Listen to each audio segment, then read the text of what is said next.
അസ്സലാമു അലൈക്കും വറഹ്മത്തുള്ളാഹി വബറകാതുഹു. ഇന്നൽ ഹംദലില്ലാഹ് അൽഹംദുലില്ലാഹി റബ്ബിൽ ആലമീൻ വല്ലാഖിബത്തു ലിൽ മുത്തഖീൻ വലാ ഉദ്വാന ഇല്ലാ അലൽ ളാലിമീൻ വഉസല്ലി വഉസല്ലിമു അലാ അഷ്റഫിൽ അംബിയാഇ വൽ മുർസലീൻ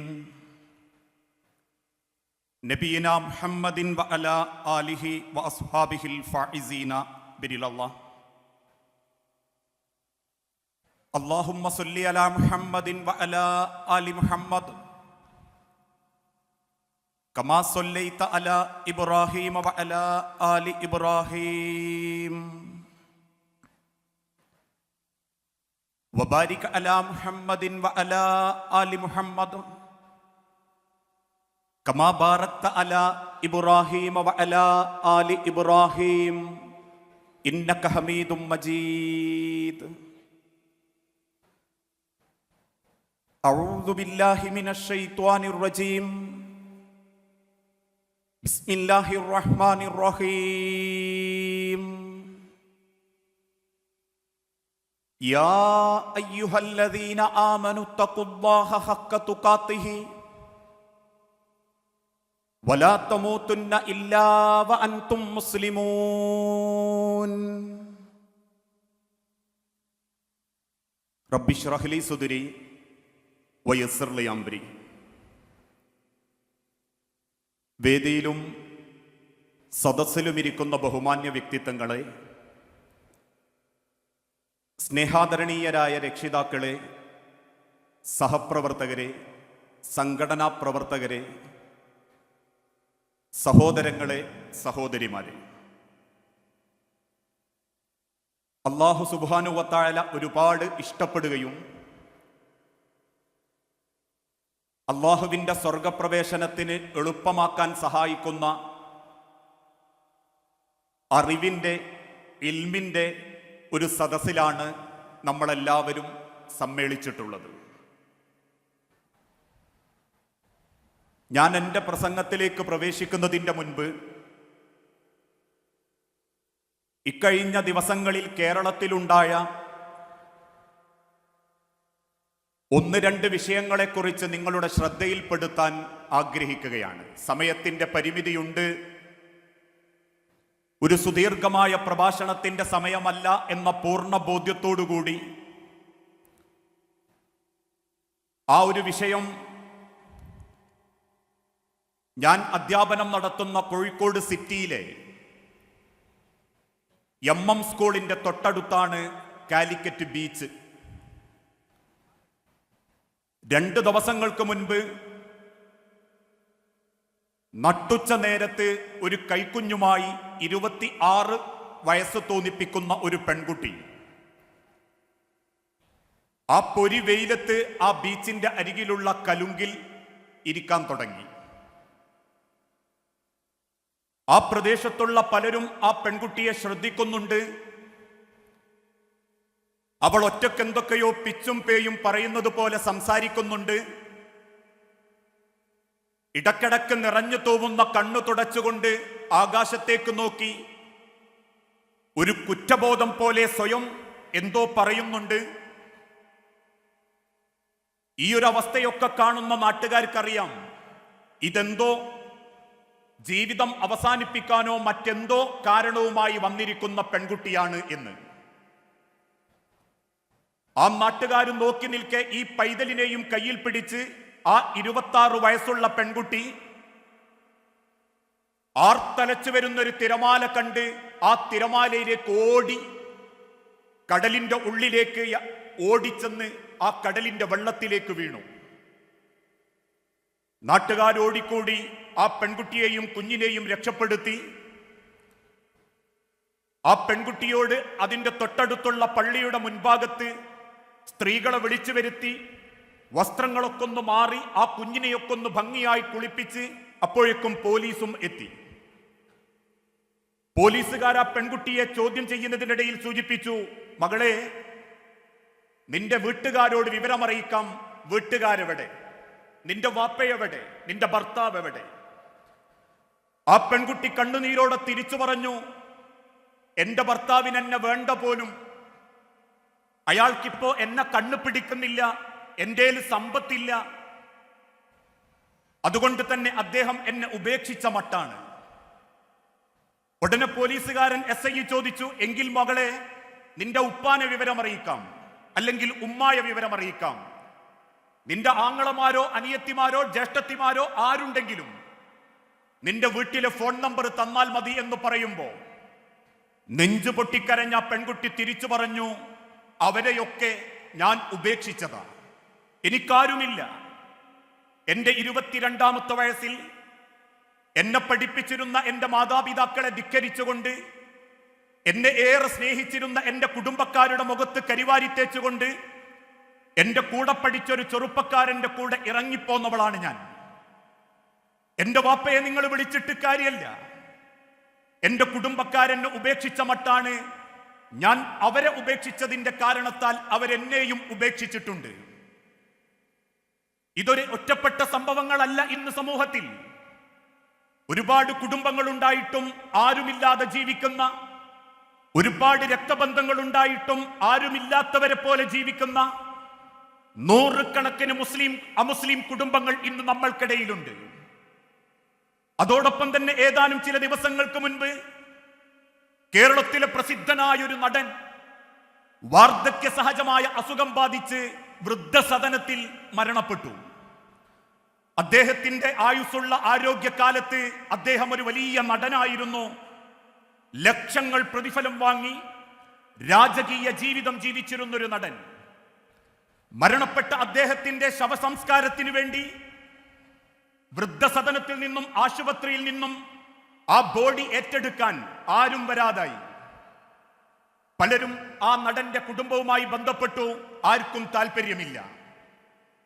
അവസാനം നാട്ടിലുള്ള ചില സാമൂഹിക പ്രവർത്തകർ ആ ശരീരം വാങ്ങി ആ ശരീരത്തെ അടക്കാനുള്ള പണികൾ ആരംഭിക്കുമ്പോൾ വിദേശത്തുള്ള അദ്ദേഹത്തിന്റെ മക്കൾ ആ നാട്ടിലേക്ക് വന്നു. തന്റെ അച്ഛന്റെ അതല്ലെങ്കിൽ ആ നടന്റെ മരണാനന്തര കർമ്മങ്ങളിലൊക്കെ ഇടപെട്ട് അവസാനം പത്രക്കാര് ചോദിച്ചു, അച്ഛനല്ലേ, എന്നിട്ടും എന്തേ നിങ്ങൾ ആ പിതാവിന്റെ ശരീരത്തോട് അനാദരവ് കാണിക്കുന്ന രീതിയിൽ ആ ശവമൊന്ന് ഏറ്റെടുക്കാൻ പോലും നിങ്ങൾ വന്നില്ലല്ലോ, ഒന്നുമില്ലെങ്കിലും നിങ്ങളുടെ അച്ഛനല്ലേ എന്ന് ചോദിച്ചപ്പോ പ്രായവും പക്വതയും കുടുംബവുമുള്ള ആ മക്കള് തിരിച്ചു പറഞ്ഞൊരു വാക്കുണ്ട്, അച്ഛനിൽ നിന്ന് ഒരു മക്കൾ ആഗ്രഹിക്കുന്നതൊന്നും ഞങ്ങളെ അച്ഛൻ തന്നിട്ടില്ല, ഈ ഭർത്താവിൽ നിന്ന് ആഗ്രഹിക്കുന്നതൊന്നും ഞങ്ങളെ അമ്മക്ക് കൊടുത്തിട്ടില്ല.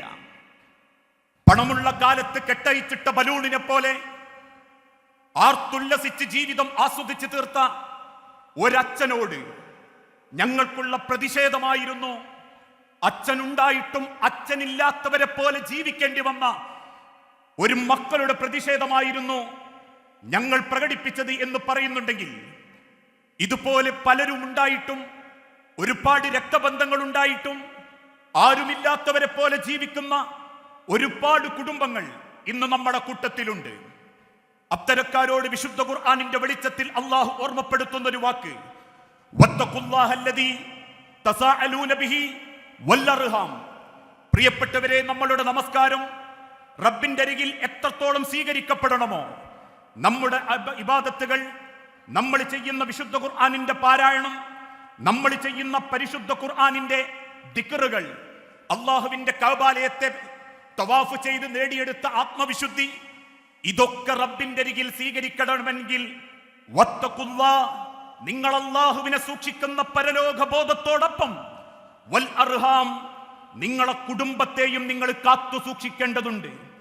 എന്റെയും നിങ്ങളുടെയും ജീവിതത്തിൽ അള്ളാഹു ഏൽപ്പിക്കുന്ന ഹലാലായ ബന്ധങ്ങൾ, ഞാൻ ഇന്നൊരു മകനാണെങ്കിൽ, ഞാനൊരു ഭർത്താവാണെങ്കിൽ, ഞാനൊരു പിതാവാണെങ്കിൽ, ഞാനൊരു ജ്യേഷ്ഠനാണെങ്കിൽ, ഞാനൊരു അനിയനാണെങ്കിൽ, ഞാനൊരു അയൽപ്പക്കക്കാരനാണെങ്കിൽ, ഞാനൊരു മകളുടെ അല്ലെങ്കിൽ മറ്റൊരു കുടുംബത്തിന്റെ പുതിയാപ്ലയാണെങ്കിൽ, ജീവിതത്തിന്റെ ഓരോ ഘട്ടങ്ങളിലും റബ്ബ് നമുക്ക് ഓരോരുത്തർക്കും തന്ന ബന്ധമെന്ന മഹാ അനുഗ്രഹത്തെക്കുറിച്ച് നാളെ റബ്ബിന്റെ മുൻപിൽ തീർച്ചയായും ചോദ്യം ചെയ്യപ്പെടും. ആ ബന്ധങ്ങളെക്കുറിച്ച് അള്ളാഹു ചോദിക്കുമ്പോൾ റബ്ബിന്റെ മുൻപിൽ ആ അള്ളാഹുവിന് കൃത്യമായ ഉത്തരം കൊടുക്കാൻ എന്റെയും നിങ്ങളുടെയും കയ്യിൽ ബന്ധത്തിന്റെ മനോഹരത ജീവിതത്തോട് ചേർത്ത് നിർത്തിയിട്ടുണ്ടോ എന്ന് നമ്മൾ ഓരോരുത്തരും ചിന്തിക്കണം. ഇന്ന് അലോക്യങ്ങളാ പല കുടുംബത്തിലും. മുഖത്തോട് മുഖം നോക്കാത്തവർ, പറഞ്ഞ സലാം പോലും മടക്കാത്തവർ, മരണത്തിന്റെ മുൻപ് ശപഥം പോലെ ഇനി നീയും ഞാനുമായിട്ടൊരു ബന്ധവുമില്ല, ഞാൻ മരിച്ചാൽ പോലും എന്റെ മയ്യത്ത് കാണാൻ നീ വരേണ്ടതില്ല എന്ന വാശി പ്രകടിപ്പിക്കുന്നവർ, ഒന്നും മനസ്സറിഞ്ഞ് പുഞ്ചിരിക്കുക പോലും ചെയ്യാത്തവർ, സ്നേഹത്തിന്റെയും കാരുണ്യത്തിന്റെയും പരസ്പര ജീവിതത്തിന്റെ മനോഹരങ്ങളെ പറ്റി വിശുദ്ധ ഖുർആനിലെ 114 സൂറത്തുകളിലൂടെ 23 വർഷം ഈ ഉമ്മത്തിനെ നന്മയിലേക്ക് കൈപിടിച്ച കറുത്ത ബിലാൽ ഇബ്നു റബാഹയെയും വെളുത്ത അബ്ദുറഹ്മാൻ ഇബ്നു ഔഫ് റളിയല്ലാഹു അൻഹുവിനെയും ഒരുപോലെ സ്നേഹിച്ചിരുന്ന ലോകത്തിന്റെ ഹബീബായ നബി തങ്ങളുടെ അനുയായികൾക്ക് ഇന്നും മനസ്സിന്റെ പകയും വെറുപ്പും വിദ്വേഷവും തിരുത്താനും മാറ്റാനും സാധിക്കുന്നില്ലെങ്കിൽ നാളെ റബ്ബിന്റെ മുൻപിൽ നെറ്റിത്തടത്തിലെ നിസ്കാര തയമ്പുകളെ കൊണ്ടോ ഉടുക്കുന്ന പർദ്ദകളെ കൊണ്ടോ ഓതിത്തീർക്കുന്ന ഖുർആനുകളെ കൊണ്ടോ ചെയ്തു കൂട്ടുന്ന അമലുകളെ കൊണ്ടോ യാതൊരുവിധ നേട്ടവും ഉണ്ടാവുകയില്ല എന്ന തിരിച്ചറിവാണ് പൂർണ്ണമായ ഇസ്ലാമിന്റെ ബോധം. അതല്ലേ ലോകത്തിന്റെ തിരുദൂതൻ പഠിപ്പിച്ചതും. ഏത് ബന്ധങ്ങളും മനോഹരമാക്കണമെങ്കിൽ അവിടെ നിങ്ങൾക്ക് ചില ക്വാളിറ്റികൾ ഉണ്ടാകണം. അത് പണമല്ല. മക്കയിലെ ദരിദ്ര കുടുംബത്തിൽ ജനിച്ച് അവസാനം മദീനയിൽ വെച്ച് മരണപ്പെട്ട ലോകം കണ്ട അഷ്റഫുൽ ഖൽഖ് ദരിദ്രരിൽ ദരിദ്രനായിരുന്നു, സൗന്ദര്യത്തിൽ അതിസമ്പന്നനായിരുന്നു, ബന്ധങ്ങളിൽ ഏറ്റവും മനോഹരനായിരുന്നു, ഭാര്യമാരോടും കുടുംബത്തോടും ഏറ്റവും സന്തോഷത്തോടു കൂടി ജീവിച്ചിരുന്ന ആ തിരുദൂതൻ ലോകത്തിന് കാണിച്ചു കൊടുത്തൊരു മാതൃകയുണ്ട്. മനുഷ്യരെ, ഈ അള്ളാഹുവിന്റെ ദീനിൽ വിശ്വസിക്കുന്നവരെ, സ്നേഹമാണ് ഈ ലോകത്തിന് നമുക്ക് കൊടുക്കാനുള്ള ഏറ്റവും വലിയ സന്ദേശം. നാളെ റബ്ബിന്റെ മുൻപിൽ അള്ളാഹുവിന്റെ നരകത്തീയിലേക്ക് എന്റെ ഉമ്മത്ത് പോകാതിരിക്കാൻ ലാ ഇലാഹ ഇല്ലല്ലാ എന്ന കലിമത്ത് വചനം അന്ന് മക്കയിലും മദീനയിലും പ്രഖ്യാപിച്ച് ഇന്ന് ലോകത്തിന്റെ നാനാഭാഗങ്ങളിൽ ആ തൗഹീദിന്റെ വെള്ളി വെളിച്ചം കൊണ്ട് ഏകത്വത്തോടെ ഒരുമയോടെ നാഥന്റെ നരകത്തെ ഭയപ്പെട്ടുകൊണ്ട് ജീവിക്കുന്ന ഈ ഉമ്മത്തിന് ലോകത്തിന്റെ തിരുദൂതൻ കൊടുത്ത ഏറ്റവും വലിയ സ്നേഹ സമ്മാനം പരസ്പരം റബ്ബിന് വേണ്ടി സ്നേഹിക്കുക, അല്ലാഹുവിന് വേണ്ടി കോപിക്കുക, റബ്ബിന് വേണ്ടി നാളെ പരലോക ചിന്തയോടെ ബന്ധങ്ങളെ കൂട്ടിയണക്കാൻ പരിശ്രമിക്കുക. അതുകൊണ്ടാണല്ലോ ഇസ്ലാമിന്റെ തുടക്ക കാലഘട്ടത്തിൽ മക്കയിലെ ഇരുട്ടുള്ള രാത്രിയിൽ കൊടിയ പീഡനങ്ങൾ ശത്രുക്കൾ ഏൽപ്പിക്കുന്ന ഒരു രാത്രി അള്ളാഹുവിന്റെ ഹബീബിന്റെ വീട്ടിന്റെ വാതിലിന് ആരോ വന്നു മുട്ടി. പേടിച്ചരണ്ട് നിൽക്കുന്ന തിരുദൂതന്റെ മുഖത്ത് നോക്കി അന്ന് കൂടെയുള്ള ഖദീജ ബീവി റളിയല്ലാഹു അൻഹ പറഞ്ഞു, നബിയെ, വാതിൽ തുറന്നേക്കുക, താങ്കളോടൊപ്പം ഞാനുണ്ടാകും. പേടിച്ചരണ്ട് വാതിൽ തുറന്ന പ്രവാചകൻ സല്ലല്ലാഹു അലൈഹി വസല്ലമ തന്റെ കൺമുൻപിൽ കാണുന്നത് പേരിനു മാത്രം ഒരു തുണിക്കഷണം കൊണ്ട് തന്റെ നഗ്നത മറച്ച് കറുത്ത് ചുരുളമുടിയുമായി കറുത്ത ശരീരവുമായി ഒരു മനുഷ്യൻ. അത്ഭുതത്തോടെ റസൂലുള്ള ചോദിച്ചു, ആരാണ് നീ? അല്പം അടുത്തേക്ക് നീങ്ങി നിന്ന് ആ മനുഷ്യൻ തിരിച്ചു പറഞ്ഞൊരു വാക്കുണ്ട്, നബിയെ, അന ബിലാൽ ഇബ്നു റബാഹ, റബാഹയുടെ മകൻ ബിലാലാണ് ഞാൻ. ആരാണ് ബിലാലെ താങ്കൾ എന്ന് ചോദിച്ചപ്പോ വീണ്ടും ബിലാൽ ഇബ്നു റബാഹ റളിയല്ലാഹു അൻഹു തിരിച്ചു പറയുന്ന മറുപടിയുണ്ട്, ഈ മക്കയിലെ ധനാഢ്യനായ ഉമയ്യത്തിന്റെ കൊല്ലപ്പണിശാലയിൽ ആ കൊല്ലപ്പണി ചെയ്യുന്ന ഒരടിമയായ നീഗ്രോ വംശജനാണ് ഞാൻ.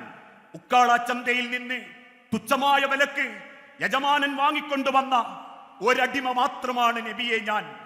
അള്ളാഹുവിന്റെ തിരുദൂതന്റെ കൈ ചേർത്ത് പിടിച്ച് ബിലാൽ റളിയല്ലാഹു അൻഹു തിരിച്ചു പറഞ്ഞു, റസൂലേ, എനിക്ക് താങ്കളോട് ഇഷ്ടം തോന്നുന്നു.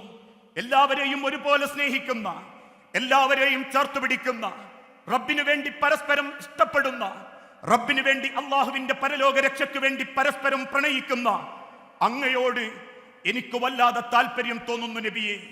പറഞ്ഞു തീരുമ്പോഴേക്കും അള്ളാഹുവിന്റെ തിരുദൂതൻ ബിലാൽ റളിയല്ലാഹു അൻഹുവിനെ നെഞ്ചോട് ചേർത്ത് കെട്ടിപ്പിടിച്ചു. അള്ളാഹുവിന്റെ തിരുദൂതന്റെ പിടുത്തത്തിൽ നിന്നും ബിലാൽ റളിയല്ലാഹു അൻഹു കൊതറി മാറി. റസൂലുള്ളാഹി സ്വല്ലല്ലാഹു അലൈഹി വസല്ലമ ചോദിച്ചു, എന്തേ ബിലാൽ, ഞാൻ പിടിച്ചത് താങ്കൾക്ക് ഇഷ്ടപ്പെട്ടിട്ടില്ലേ? കണ്ണുനീരോടെ നെഞ്ചത്ത് സങ്കടം കൊണ്ട് വീർപ്പുമുട്ടുന്ന ബിലാൽ റളിയല്ലാഹു അൻഹു തിരിച്ചു പറഞ്ഞ വാക്കിങ്ങനെയാ, അള്ളാഹുവിന്റെ പ്രവാചകരെ, എന്റെ തലവട്ടം കാണുമ്പോ കുട്ടികൾ കരിങ്കല്ല് കൊണ്ടെറിയാറാണ് പതിവ്. കരിങ്കല്ല് കൊണ്ട് ഏറ് കിട്ടി പലപ്പോഴും ഞാൻ ഒറ്റക്കിരുന്ന് കരഞ്ഞിട്ടുണ്ട്. എന്റെ മുഖം കാണുമ്പോഴേക്കും പെൺകുട്ടികൾ കാർക്കിച്ച് തുപ്പാറാണ് പതിവ്. നിരവധി പെൺകുട്ടികൾ എന്റെ കോലം നോക്കി പരിഹസിച്ചിട്ടുണ്ട്. അവരെന്റെ നിറം നോക്കി കുറ്റപ്പെടുത്തിയിട്ടുണ്ട്. അവരെന്റെ മുഖത്തേക്കല്ലാത്ത നിലക്ക് കാർക്കിച്ച് തുപ്പിയിട്ടുണ്ട്. എന്നെ കാണുമ്പോഴേക്കും എന്റെ യജമാനടക്കമുള്ള യജമാന കൂട്ടത്തിനുള്ള ഹോബി ചുട്ടുപഴിപ്പിച്ച് ഇരുമ്പ് കമ്പി കൊണ്ട് എന്റെ മുതുക്കത്തടയ്ക്കും, അല്ലെങ്കിൽ വിറക് കഷ്ണങ്ങൾ എടുത്ത് എന്റെ ശരീരത്തിൽ പാടുകൾ ഉണ്ടാക്കും.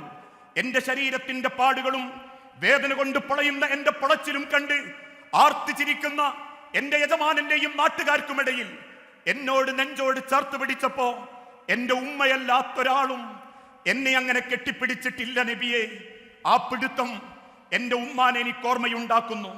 കണ്ണുനീരോടെ തിരിച്ചു പോകുന്ന ബിലാൽ റളിയല്ലാഹു അൻഹുവിനെ നോക്കി അള്ളാഹുവിന്റെ ഹബീബ് പുഞ്ചിരിച്ച് കരയുന്നുണ്ടെങ്കിൽ അതായിരുന്നു തിരുദൂതൻ കൊടുത്ത ബന്ധം.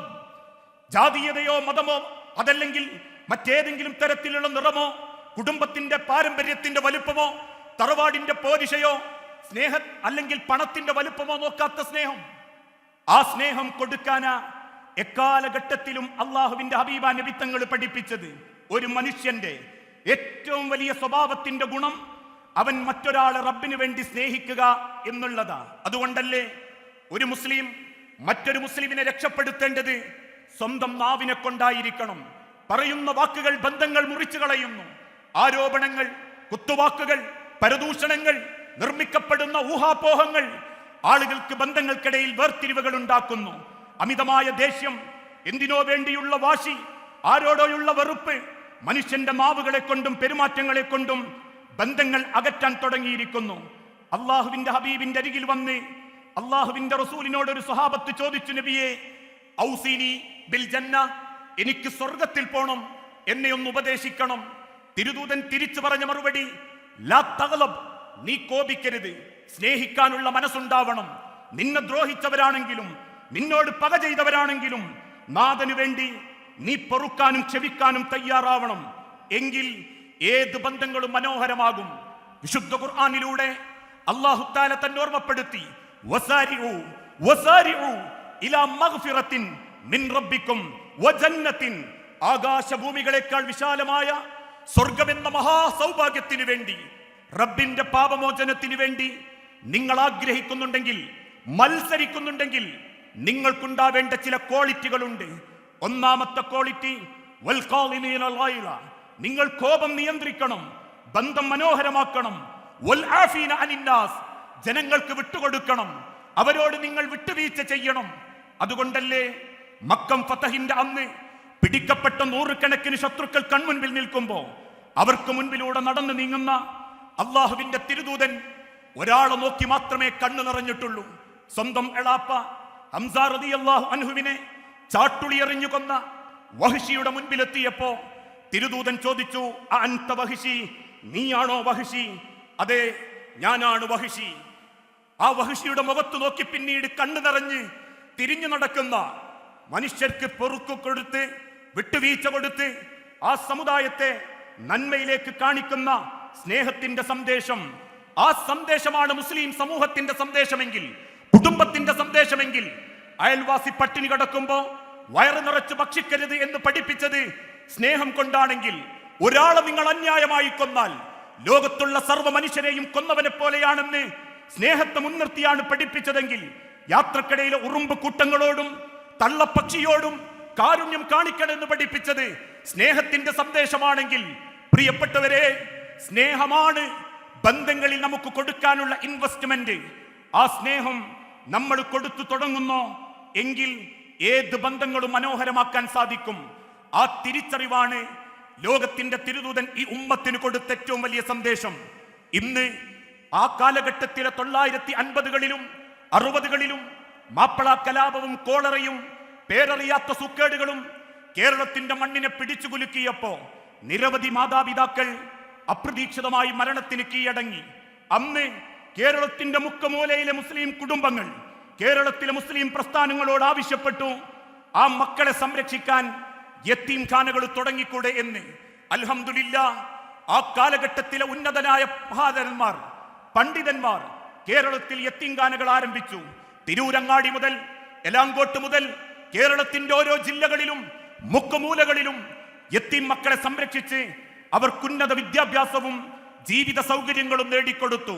പക്ഷെ ഇന്ന് മുസ്ലിം സംഘടനകളോട് കേരളത്തിന്റെ മുക്കുമൂലകളിൽ നിന്ന് പലരും ആവശ്യപ്പെട്ടുകൊണ്ടിരിക്കുന്നത് യത്തീംഖാനകളെ പോലെ ഒരായുസ് മുഴുവൻ മക്കൾക്ക് വേണ്ടി പണിയെടുത്തിട്ടും ഒരായുസ് മുഴുവൻ മക്കൾക്ക് വേണ്ടി ജീവിതം നീക്കിവെച്ചിട്ടും അവസാനം കൈകൾ ബലഹീനമാകുമ്പോ, കാഴ്ചകൾ കുറയുമ്പോ, നാവിന് പോലും ശേഷിയില്ലാതാകുമ്പോ, കഴിക്കുന്ന ഭക്ഷണം പോലും കൃത്യമായി സ്വന്തം തൊണ്ടയിലേക്ക് വെക്കാനുള്ള കഴിവ് നഷ്ടപ്പെടുമ്പോ, പാതയോര വക്കുകളിലേക്കും കടത്തിണ്ണയിലേക്കും വീട്ടിന്റെ പോർച്ചിലേക്കും ഉപേക്ഷിക്കപ്പെടുന്ന മാതാപിതാക്കൾക്ക് വേണ്ടി, ഈ സാധുക്കൾക്ക് വേണ്ടി ഒരു വൃദ്ധസദനം പേര് മാറ്റിയിട്ടെങ്കിലും നിങ്ങൾക്ക് തുടങ്ങിക്കൂടെ എന്ന് പല മുസ്ലിം പ്രസ്ഥാനങ്ങളോടും കേരളീയ ജനത ചോദിച്ചു തുടങ്ങി.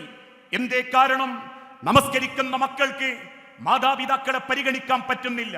ഇസ്ലാഹി പ്രവർത്തനത്തിന്റെ നെടുംതൂണുകളാകുന്ന മക്കൾക്ക്, ഉമ്മമാർക്ക് വീട്ടിലെ മാതാപിതാക്കളോട് മാന്യമായി പെരുമാറാൻ പറ്റുന്നില്ല.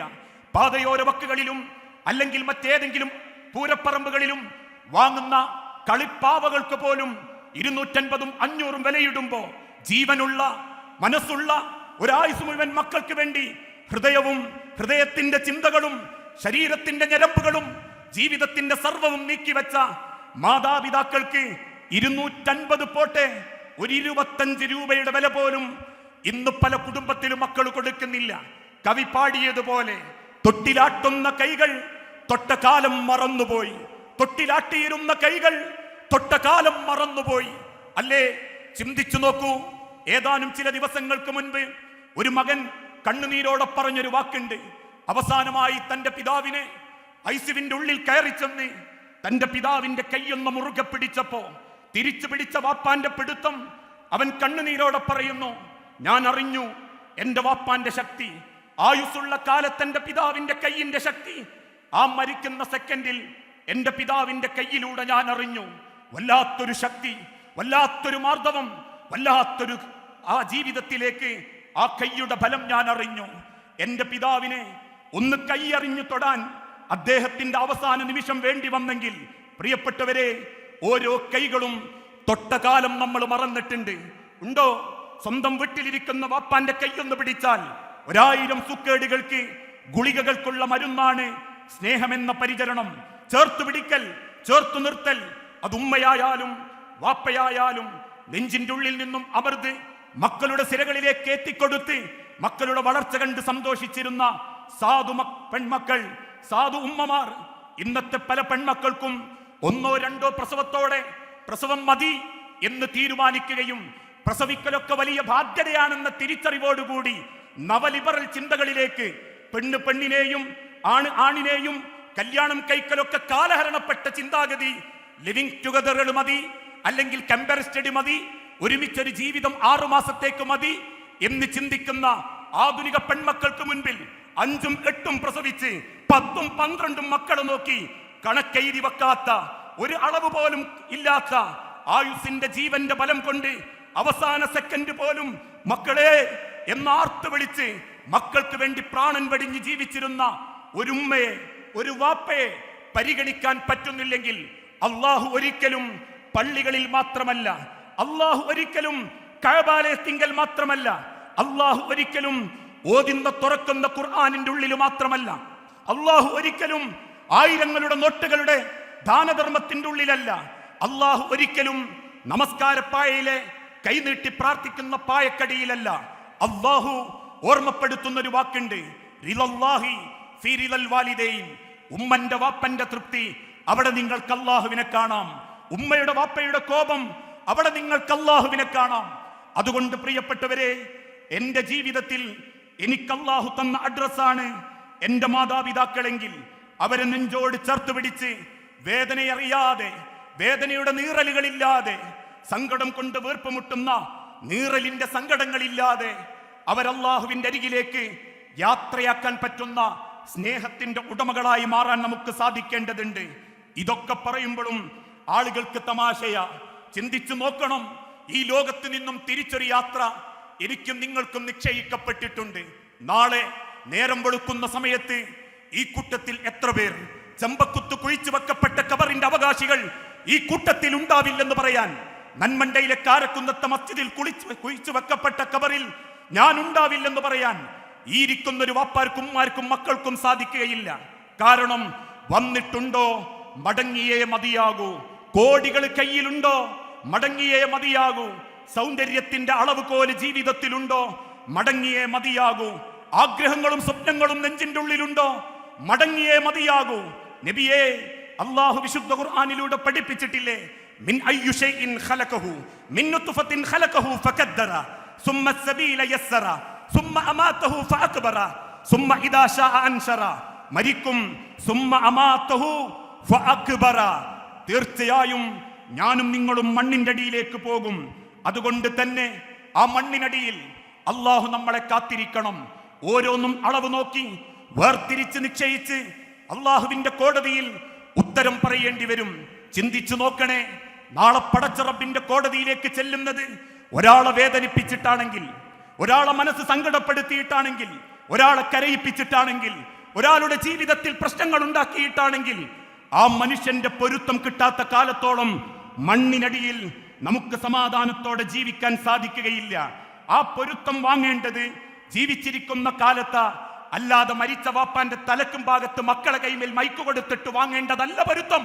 ജീവിച്ചിരിക്കുന്ന കാലത്ത് റബീഉൽ അവ്വൽ 12 വഫാത്താകുന്ന ലോകത്തിന്റെ ഹബീബ നബി തങ്ങള് റബീഉൽ അവ്വൽ 10 മദീനത്തെ പള്ളിയിൽ വന്ന് തന്റെ 100 കണക്കിന് സഹാബത്തിനോന്റെ മുൻപിൽ അള്ളാഹുവിന്റെ കോടതിയിലുള്ള ചോദ്യത്തിൽ നിന്ന് രക്ഷപ്പെടാൻ പൊരുത്തം വാങ്ങിയിട്ടുണ്ടെങ്കിൽ, പ്രിയപ്പെട്ടവരെ, വാക്കുകളെ കൊണ്ട് വേദനിപ്പിച്ചവരോട് വാക്കുകളെ കൊണ്ട് പൊരുത്തം വാങ്ങണം.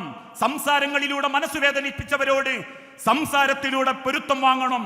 നോട്ടം കൊണ്ടും പെരുമാറ്റം കൊണ്ടും ഒരാളുടെ മനസ്സിൽ സങ്കടത്തിന്റെ വീർപ്പുമുട്ടലുകൾ ഉണ്ടാക്കിയിട്ടുണ്ടെങ്കിൽ, അത് മക്കളാവട്ടെ, മരുമക്കളാവട്ടെ, അയൽപ്പക്കക്കാരനാവട്ടെ, മകൻ കെട്ടിയ വീട്ടുകാരാവട്ടെ, മകളെ കെട്ടിയ വീട്ടുകാരാവട്ടെ, പ്രാസ്ഥാനിക സമൂഹത്തിന്റെ നാനാതുറകളിൽ ഇടപെടുന്ന ആണാവട്ടെ, പെണ്ണാവട്ടെ, നേതാക്കളാവട്ടെ, മനുഷ്യരാവട്ടെ, ആ പൊരുത്തം കിട്ടിയിട്ടില്ലെങ്കിൽ നാളെ റബ്ബിന്റെ മുൻപിൽ നമ്മളേറെ ഖേദിക്കേണ്ടി വരും.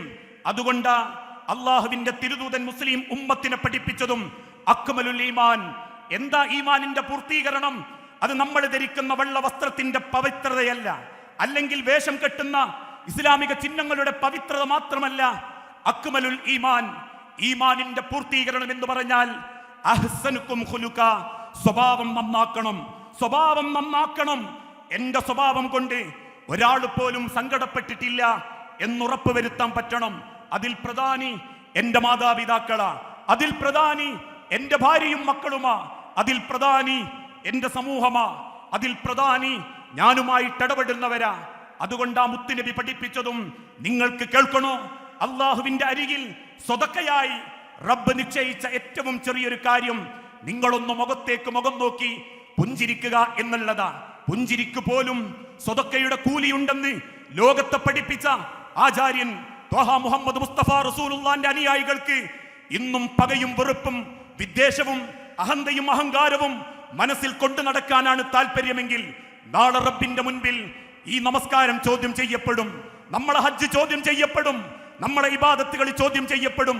അതുകൊണ്ട് എന്റെ പ്രിയപ്പെട്ട സഹോദരങ്ങളോട് അള്ളാഹുവിന്റെ ദീനിനെ മുൻനിർത്തിയിട്ട് സ്നേഹം നമ്മുടെ ജീവിതം കൊണ്ട് തെളിയിക്കണം. നമുക്ക് കിട്ടേണ്ട അനന്തര സ്വത്തും നമ്മൾ ജീവിച്ച കാലം കൊണ്ട് നേടിയെടുത്തിക്കുന്ന ആളുകളുടെ പ്രാർത്ഥനയാ.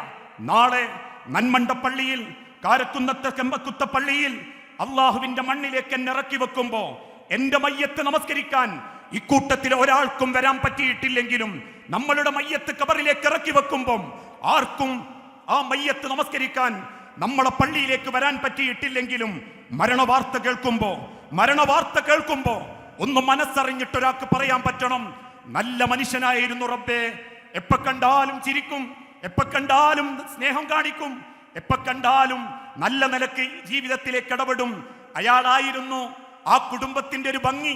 ആളുകളെ കൂട്ടിപ്പിടിക്കാനും ചേർത്ത് പിടിക്കാനും ആ സന്തോഷത്തോടെ ആ കുടുംബം മുൻപോട്ട് കൊണ്ടുപോകാനും ആ ഉമ്മയായിരുന്നു, ആ വാപ്പയായിരുന്നു, ആ കാർന്നോരായിരുന്നു, ആ മൂത്താപ്പയായിരുന്നു, ആ മൂത്ത ജ്യേഷ്ഠനായിരുന്നു എന്ന് നമ്മളെപ്പറ്റി മരിച്ചതിന് ശേഷം അള്ളാഹുവിന്റെ അരികിലേക്ക് ഒരു മനസ്സറിഞ്ഞ പ്രാർത്ഥന നമ്മളെ നാട്ടിലും നമ്മളെ അറിയുന്നവരും പ്രാർത്ഥിക്കുന്നുണ്ടെങ്കിൽ അതാണ് അനന്തര സ്വത്ത്. അല്ലാത്ത അനന്തര സ്വത്തൊക്കെ ഈ ഭൂമിയിൽ ഉപേക്ഷിച്ചു പോകേണ്ടതാ. 50ഉം 60ഉം പവനുള്ളവർക്ക് പണത്തൂക്കം കൊണ്ടുപോകാൻ സാധിച്ചിട്ടില്ല. 10ഉം 40ഉം 100ഉം ഏക്കറയുള്ളവർക്ക് ഒരേക്കറയിലെ ഒരു കല്ല് പോലും അള്ളാന്റെ അരികിലേക്ക് കൊണ്ടുപോകാൻ പറ്റിയിട്ടില്ല. ധനാഢ്യനാവട്ടെ, പാമരനാവട്ടെ, സുമുഖനാവട്ടെ, സുന്ദരനാവട്ടെ, കറുത്തവനാവട്ടെ, വെളുത്തവനാകട്ടെ, ഇനി അതല്ല പ്രമാണിയാവട്ടെ, നേതാവാകട്ടെ, അണികളാവട്ടെ, അള്ളാന്റെ മണ്ണിലേക്ക് ഇറക്കി വെച്ച് 3 പിടി മണ്ണ് വാരിയിടുമ്പം നാട്ടുകാരും കുടുംബങ്ങളും ചോദിക്കുന്ന ചോദ്യം മയ്യത്ത് മറമാടിയോ എന്നാണെങ്കിൽ, അവിടെ പണമോ ജാതിയോ അല്ലെങ്കിൽ തറവാടോ മറ്റൊന്നും നമുക്ക് പേരായി നൽകപ്പെടുന്നില്ലെങ്കിൽ, മയ്യത്തായി അള്ളാന്റെ പള്ളിക്കാട്ടിൽ 6 അടി മണ്ണിൽ കിടക്കുമ്പോ മനസ്സമാധാനത്തോടെ കിടക്കാൻ പറ്റണം. ഒരാളെയും വേദനിപ്പിക്കാതെ കിടക്കാൻ പറ്റണം. ഒരു ബന്ധവും മുറിക്കാതെ ജീവിക്കാൻ പറ്റണം. അള്ളാഹുവിന് വേണ്ടി സ്നേഹിക്കണം, അള്ളാഹുവിന് വേണ്ടി കോപിക്കണം, നാഥന്റെ തൃപ്തിക്ക് വേണ്ടി, അള്ളാഹുവിന്റെ ദീനിന് വേണ്ടി പരസ്പരം സ്നേഹിക്കണം, ജീവിതത്തിലേക്ക് ചേർത്ത് നിർത്തണം. ആ തിരിച്ചറിവാണ് ഇസ്ലാം, സമർപ്പണം. അല്ലാതെ ഇസ്ലാം എന്നാൽ കേവലം യാന്ത്രികമായ റുക്കൂഉം സുജൂദുകളും മാത്രമല്ല. ആ ഇസ്ലാം എന്നാൽ 2 വസ്ത്രം ധരിച്ച തവാഫിന്റെ മേമ്പടികൾ മാത്രമല്ല. ഇസ്ലാം എന്നാൽ ആ പൂർണ്ണമായ കീഴ്വണക്കം. റബ്ബേ, നിന്റെ മുൻപിൽ ഞാൻ എന്റെ നെറ്റിത്തടം ചേർത്ത് വെക്കുന്നുണ്ടെങ്കിൽ, റബ്ബേ നിനക്ക് വേണ്ടി ഞാൻ തവാഫ് ചെയ്യുന്നുണ്ടെങ്കിൽ, റബ്ബേ നിനക്ക് വേണ്ടി ഞാൻ എന്റെ അള്ളാഹുവിന്റെ ഖുർആൻ പാരായണം നടത്തുന്നുണ്ടെങ്കിൽ, ഇതെല്ലാം എനിക്ക് ഉപകാരപ്പെടണം. അതിനെന്റെ സ്വഭാവം, എന്റെ സ്നേഹം, എന്റെ മനസ്സ് നിന്റെ ദീനിലേക്ക് പാകപ്പെടുത്തുന്ന ഒരു മാറ്റം എനിക്ക് നൽകണേ റബ്ബേ എന്ന് നമ്മൾ പ്രാർത്ഥിക്കണം. ഇവിടെ ബിരുദം വാങ്ങിയ മക്കളോട്, അല്ലെങ്കിൽ ബിരുദത്തിലേക്ക് എത്തിക്കൊണ്ടിരിക്കുന്ന ഇന്നത്തെ യുവതലമുറയോട് വലിയ ഉത്തരവാദിത്തമാണ് ഇന്നത്തെ സമൂഹത്തിന് കിട്ടിയിട്ടുള്ളത്. 6 വർഷക്കാലത്തോളം ഈ മണ്ണിൽ നടന്ന് ഈ പ്രദേശത്തെ പലരുടെയും സഹായത്തും കൊണ്ടും, ഈ കേരളത്തിലെയും പുറം രാജ്യങ്ങളിലെയും പലരുടെയും സഹകരണം കൊണ്ടും, ഈ സ്നേഹനിധികളായ അധ്യാപകരെ കൊണ്ടും ഈ നെഞ്ചിനുള്ളിൽ ഈ അള്ളാഹുവിന്റെ ദീന് കയറിയിട്ടുണ്ടെങ്കിൽ, ആ ദീനാണ് ഈ ഉമ്മത്തിന് ഇന്നും അറിയിച്ചു കൊടുക്കുന്നതെങ്കിൽ, പിന്നിലിരിക്കുന്നവർക്കും മുന്നിലിരിക്കുന്നവർക്കും അള്ളാഹുവിന്റെ കൂലി നിശ്ചയിക്കപ്പെട്ടു കഴിഞ്ഞിട്ടുണ്ടെങ്കിൽ, അതേ നിയ്യത്ത് തന്നെ ഇന്നത്തെ ബിരുദക്കാർക്കും ഇന്നത്തെ സമൂഹം വകവെച്ച് നൽകിയിട്ടുണ്ട്. അതുകൊണ്ട് പ്രിയപ്പെട്ടവരെ, ലിബറലിസം വളർന്നുകൊണ്ടിരിക്കുകയാ. മാരകമായ വിപരീതത്തിലേക്ക്, ലഹരിയിലേക്ക് നമ്മുടെ തലമുറ നീങ്ങിക്കൊണ്ടിരിക്കുകയാ. ചുണ്ടിലെരിയുന്ന സിഗരറ്റും നാവിനടിയിൽ തിരികലും മൂക്കിലേക്ക് വലിച്ചു കയറ്റലും ഞരമ്പുകളിൽ കുത്തിത്തായ്ത്തലും ആണത്തമാണെന്ന് പഠിപ്പിക്കുന്ന ആധുനിക ലിബറൽ സിനിമകൾ പോലും മക്കളെ സ്വാധീനിക്കുന്നതിന്റെ ലക്ഷണമാ വയലൻസ് ഇഷ്ടപ്പെടുന്ന ഒരു തലമുറയായി നമ്മളെ മക്കൾ മാറിക്കൊണ്ടിരിക്കുന്നത്. ഏക സിവിൽ കോഡിന്റെ നിയമത്തെ പോലും പരിഹാസിച്ചുകൊണ്ട്, എന്തേ ഒരുമിച്ച് കത്തിച്ചാൽ എല്ലാവരെയും ഒരുമിച്ച് കത്തിച്ചാ പോരെ, ജാതിയും മതവും നോക്കാതെ കെട്ടിയാ പോരെ എന്ന് മക്കളും പെൺമക്കളും ചോദിക്കുന്നുണ്ടെങ്കിൽ, വിവാഹമേ വേണ്ട, എനിക്ക് പഠിക്കണം, പഠിച്ച് കാലിൽ നിൽക്കണം, എന്നിട്ട് ഞാൻ പണിക്ക് പോയി പിയ്യാപ്പനെ പോറ്റണം എന്നൊരു ചിന്തയിലേക്ക് പോലും പെൺമക്കളെത്തി. വിവാഹമേ വേണ്ട എന്ന് 25 വയസ്സായിട്ടും പെൺമക്കൾ പറയുന്നുണ്ടെങ്കിൽ, ബാധ്യതകൾ അവസാനിച്ചതല്ല, ബാധ്യതകൾ കൂടിക്കൊണ്ടിരിക്കുകയാ. അള്ളാഹുവിന്റെ ദീനിൽ അതിൽ മാത്രമേ സമാധാനമുള്ളൂ എന്ന് ഈ സമൂഹത്തെ ബോധ്യപ്പെടുത്തി കൊടുക്കാൻ പഠിച്ചോ, അറിവ് നേടിക്കോ, ഭൗതിക ഡിഗ്രികൾ വാങ്ങിക്കൂടിക്കോ. എന്നാലും ഒരാണിന്റെ പൂർണ്ണ തൃപ്തി അവന്റെ ഹലാലായ പെണ്ണിലൂടെ മാത്രമാ. ഒരു പെണ്ണിന്റെ പൂർണ്ണ തൃപ്തി അവൾക്ക് നിശ്ചയിക്കപ്പെട്ട ഹലാലായ ആണിലൂടെ മാത്രമാ. ഇങ്ങനെ ഇസ്ലാമിന്റെ എല്ലാ വശങ്ങളെക്കുറിച്ചും ബോധ്യപ്പെടുത്തി കൊടുത്ത്, സ്നേഹിച്ചും ബാധ്യതകളില്ലാതെ, മനസ്സിന്റെ വിടവുകളില്ലാതെ പടച്ചോന്റെ മണ്ണ് കടക്കാൻ പറ്റിയാൽ, മയ്യത്ത് നമസ്കാരത്തിന് ആള് കുറഞ്ഞാലും, നമസ്കരിക്കാൻ നമ്മളെ ശരീരം ആളുകൾക്ക് കിട്ടിയിട്ടില്ലെങ്കിലും, ഏതെങ്കിലും തീജ്വാലകളിൽ പെട്ട് വെന്ത് തീർന്നാലും, ആഴക്കടലിൽ നശിച്ചു പോയാലും, വെണ്ണീരായി മാറിയാലും, അള്ളാഹു പറയുന്നൊരു വാക്കുണ്ട്, ഇല്ലാമൻ അത്തല്ലാഹ ബിഖൽബിൻ സലീം. ആ മനസ്സുമായി എൻ്റെ അരികിലെത്തുന്നവർക്ക് സ്വർഗമാണ് ഞാൻ ഒരുക്കി വെക്കുക എന്ന്. ആ സ്വർഗത്തിലേക്കുള്ള ചവിട്ടുപടികളാണ് ജാമിഅ നദവിയ. ആ സ്വർഗത്തിലേക്കുള്ള പണിക്കാരാണ് ജാമിഅ നദവിയുടെ മക്കൾ. ആ സ്വർഗത്തിന് വേണ്ടി പണിയെടുക്കുന്ന സമൂഹമാണ് എൻ്റെ മുസ്ലിം ഉമ്മത്ത്. ആക്ഷേപങ്ങളും പരിഹാസങ്ങളും ആരുന്നയിച്ചാലും, കുറ്റപ്പെടുത്തലും കളിയാക്കലുകളും ആരുടെ ഭാഗത്തുനിന്നുണ്ടായാലും അവരെക്കാൾ എത്രയോ മെച്ചമാ നമ്മൾ. നമ്മളെ നാവ് പരിശുദ്ധമാ, നമ്മളെ മനസ്സ് പരിശുദ്ധമാ, നമ്മളെ ഹൃദയം പരിശുദ്ധമാ. നമ്മൾ സ്നേഹിച്ചത് റബ്ബിന് വേണ്ടിയാണെങ്കിൽ, നമ്മൾ അംഗീകരിക്കുന്ന ഖുർആനും ഹദീസും റബ്ബിന് വേണ്ടിയാണെങ്കിൽ ആളുകൾ വായിട്ടലച്ചാലും പരിഹസിച്ചാലും കളിയാക്കിയാലും അള്ളാഹുവിനോടൊപ്പം എന്റെ റബ്ബ് എന്റെ കൂടെയുണ്ടെന്നും ഞാൻ എന്റെ റബ്ബിന്റെ കൂടെയുണ്ടെന്നും ആത്മാഭിമാനത്തോടെ പറയാൻ സാധിച്ചാൽ അതാ ജീവിതത്തിന്റെ ഭംഗി, അതാ ജീവിതത്തിന്റെ ഏറ്റവും വലിയ അനുഭൂതി. ആ വിശ്വാസികൾക്കൊരിക്കലും മുഖം കറുക്കുകയില്ല. ആ വിശ്വാസിയുടെ മനസ്സിൽ ഒരിക്കലും പകയും വെറുപ്പും നിറയുകയില്ല. ആ പുഞ്ചിരിയും ആ നെറ്റിത്തടവും ആ വിയർത്ത നെറ്റിയുമായി നാഥനെ കണ്ടുമുട്ടുന്ന മുത്തഖീങ്ങളിൽ അള്ളാഹു നമ്മളെ ഉൾപ്പെടുത്തട്ടെ എന്ന് ആത്മാർത്ഥമായി പ്രാർത്ഥിച്ച് വസല്ലല്ലാഹു അലാ നബീന. അസ്സലാമു അലൈക്കും വറഹ്മത്തുള്ളാഹി വബറകാതുഹു.